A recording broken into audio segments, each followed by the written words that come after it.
All right, so UFC 295 in Madison Square Garden lived up to the hype. Every fight in the main card at least ended with a finish. Early finishes too, it seemed like.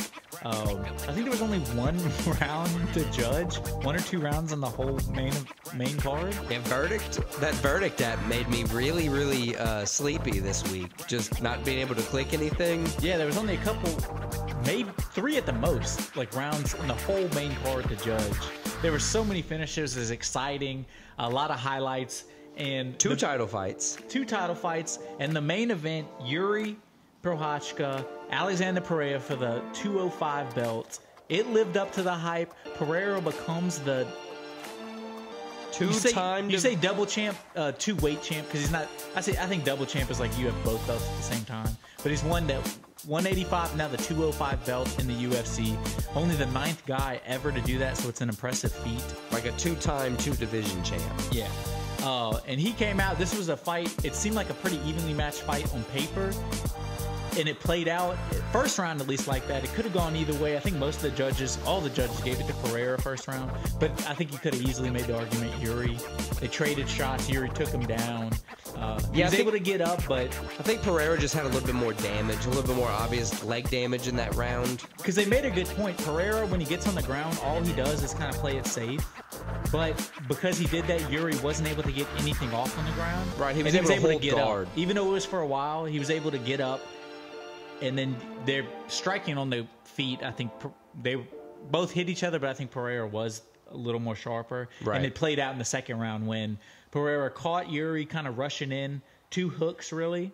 Yeah, right hand to start it off, and then an overhand and then left. His crazy left hand. Man. Dropped him to his knees. He was kind of... He got dropped to his knees, and he was kind of trying to go for the takedown as he was getting dropped, Jiri. Right. Pereira kind of caught him. He was up against the fence and then started unleashing some shots, some deep elbows. fists And elbows to the side of the head. It looked like an early stoppage, but going back and watching it, those shots to the side of the head, Jiri went limp.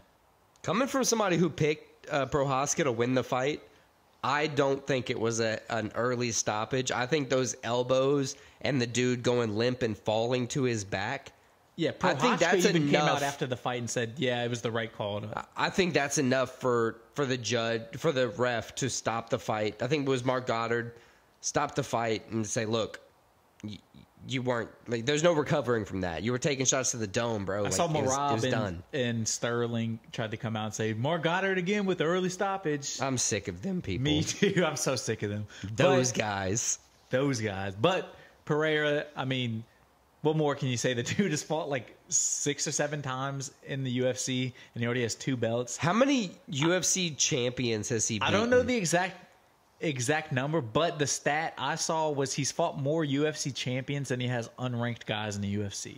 That's absolutely brutal. It's insane. The dude's a killer. Okay, so what's next for Alex Pereira? He called out his son. He wants to fight his son? He wants to fight Adesanya, get the MMA trilogy, the 5th fight overall if you count their kickboxing, which he's won 3 of them, 1 in MMA.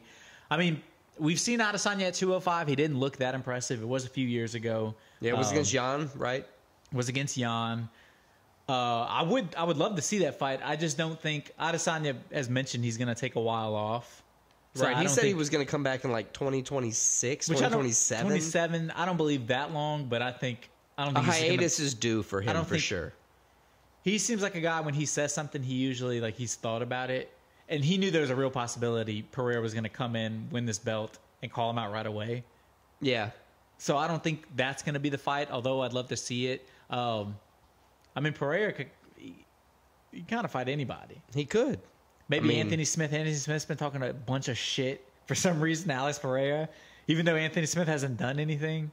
But deserving of a title shot, but I would like to see Alex. He did win his last. Anthony Smith did win his last fight out. I remember because I thought he was going to lose.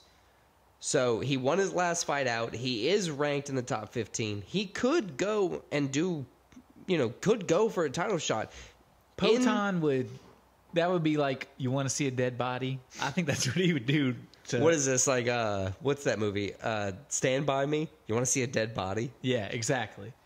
That's brutal. But I mean, impressive. Jiri, I'm not sure where he goes from here. He took a year off. This was a tough loss. Honestly, I think he's going to just be right back into it. I think he's still easily a top contender in this division. I would like to see him. You know, Jamal Hill, whenever he comes back, he's either going to fight Pereira for the belt or Jiri. I would like to see him fight Jiri.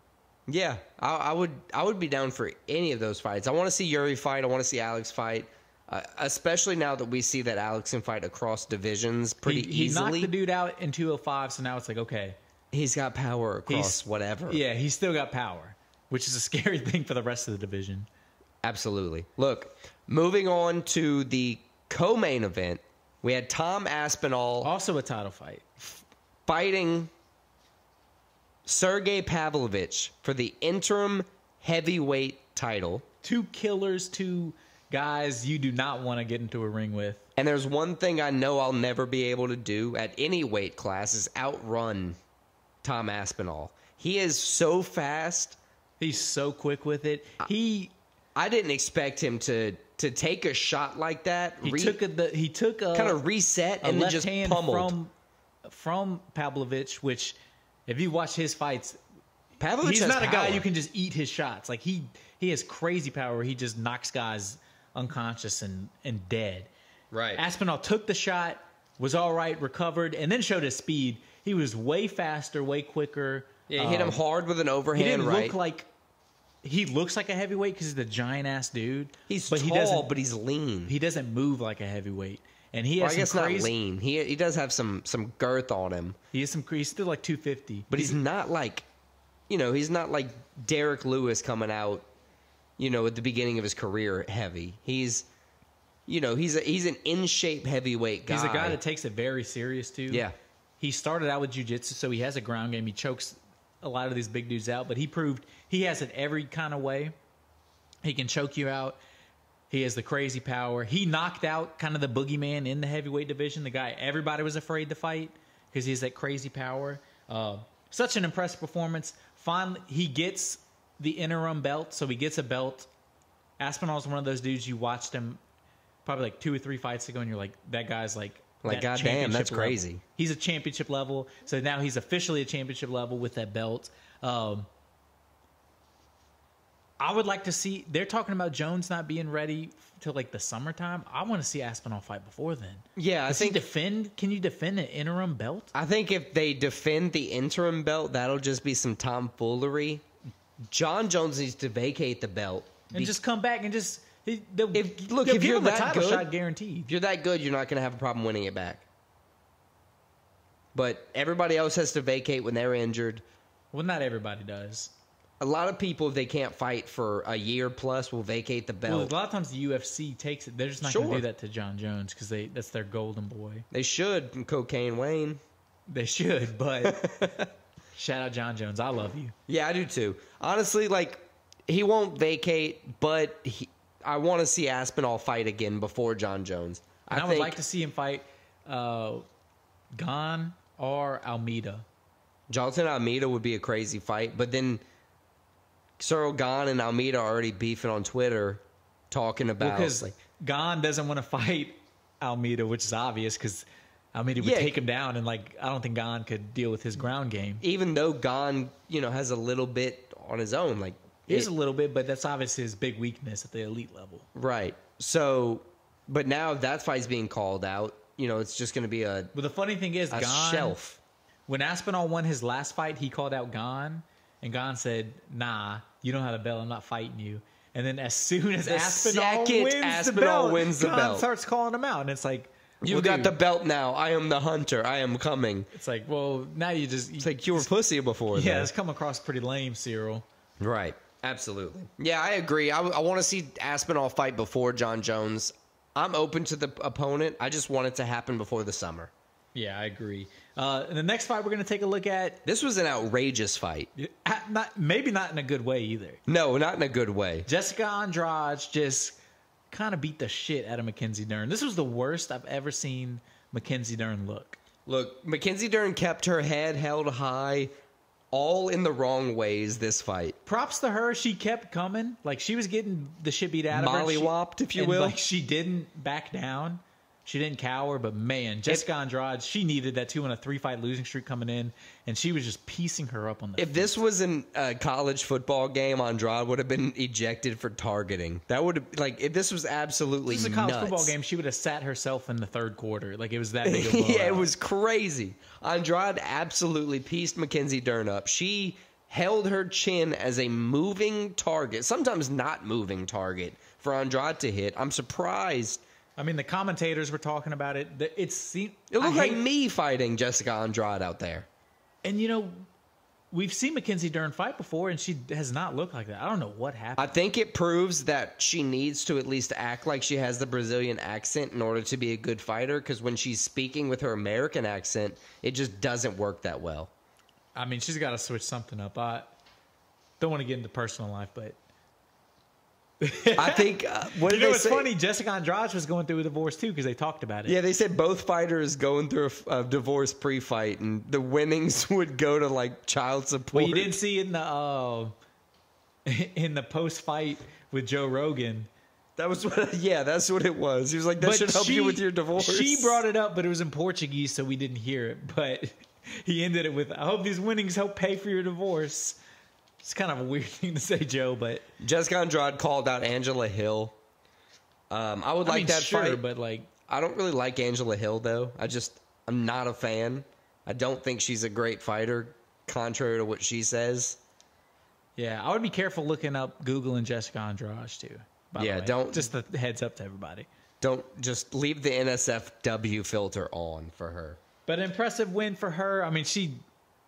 just looked a lot better than Mackenzie Dern. I'm not sure where Mackenzie Dern goes from here. It really would. She's got to kind of regroup totally. Absolutely. For Andrade, though, it bookended her 2023. This is her 5th fight. 2-3. She won the first one, lost 3 in a row. And sandwiched it with another win. And then got a win. So it's like... Going into 2024... Years of wash. Going into 2024 with a high, clean slate. And then... move forward from there. I think it's a positive thing. If she doesn't fight Angela Hill, I think she could fight either a Tabitha Ritchie or Karolina Kowalkiewicz. Those are the only 2 other options I could really think of that are on the same timeline of being able to fight again. All right, and the next fight we're looking at, this is maybe our favorite up-and-coming lightweight.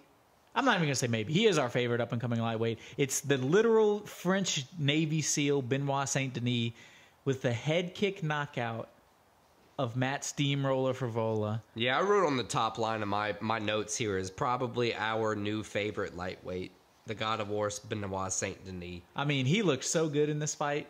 He did get slammed once. Yeah, it was a good... But he was able to get up. It was a good contention for Matt Frevola. It was one of those fights where it was respect on both sides. It was, because they were both veterans. I didn't realize the U.S., Britain, and France, I guess all the Allied powers from World War II, have the same Veterans Day. That's pretty sick. Yeah, so it is kind of sick. So it was his Veterans Day too on Saturday. Yeah, they had a pretty good exchange in the clinch after the slam down, if you'll call it that. And then as they were releasing from the clinch, Frevola kind of like he said on Twitter today he was like, "Yeah, I made a mistake. I thought I was out of range." Well, there you go. He thought he was out of range. And Benoit Saint-Denis unleashed a head kick. It was like he kicked him in the eye, pretty much. Directly, big toe to the temple type of head kick. Cut his eye. It was such a big toe. Like, his nail cut his eye, definitely. Right. And Frevola dropped on the spot. I mean, it was a beautiful head kick. I mean... 90 seconds into the fight. In a card that had crazy finishes, that was probably knockout of the night. The best knockout of the night. Yeah, it was a very good knockout. Because it was clean, too. He dropped him. Right. He landed a few left hands on the ground after, which was just, added damage. In the fight, like I said, stopped just 90 seconds in. He called out, he said he's going to come back to Madison Square Garden, and he will defend either the BMF or the lightweight belt in Madison Square Garden, is what Benoit Saint-Denis said. He said BMF, he said Justin Gaethje. Dustin Poirier. And then he even said, Islam can't go 5 rounds of me. He also called out Matus Gamrot. So, I think, honestly, with... him versus Gamrot, that's a good fight to make. That's probably the next one to make in all reality. Him being he's 11th ranked, I think, at this point. I think he gets that.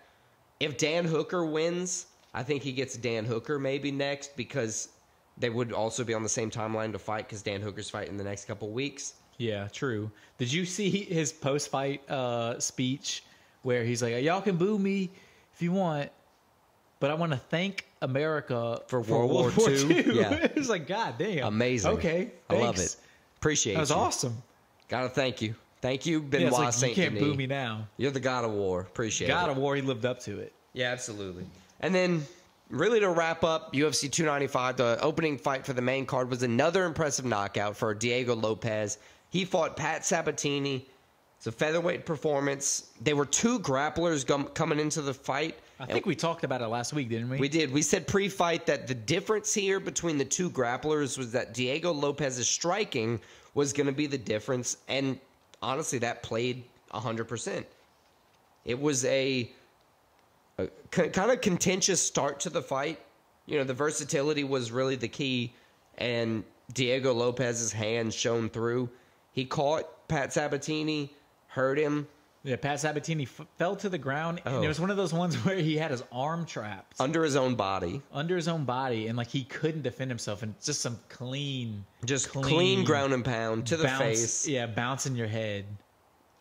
Fight stoppage. Another fight that was just inside of 90 seconds. I mean, it was crazy how quick these fights were finishing. 3 fights on the main card, like within like the first half of the first round. It was crazy. And I love to see it. Yeah, that's what everybody wants. I'll pay $90 for 6 minutes of fighting. And Diego Lopes, maybe the best hair in the UFC, but also maybe the worst tattoo. Yeah, I didn't like him when I first saw him. He's a killer, though. He's a very entertaining guy to watch. But now, based on threats, I have to like him because I'm scared of him. He's the man. He's pretty cool. Diego Lopes, I think he's got a good future in the featherweight division. He has a pretty big, like, if you are big on like MMA social media, Twitter, Instagram, like he has a lot of fans on there. So he's a guy that if he continues to win, like he's going to have a lot of people talking about him. Absolutely. I agree.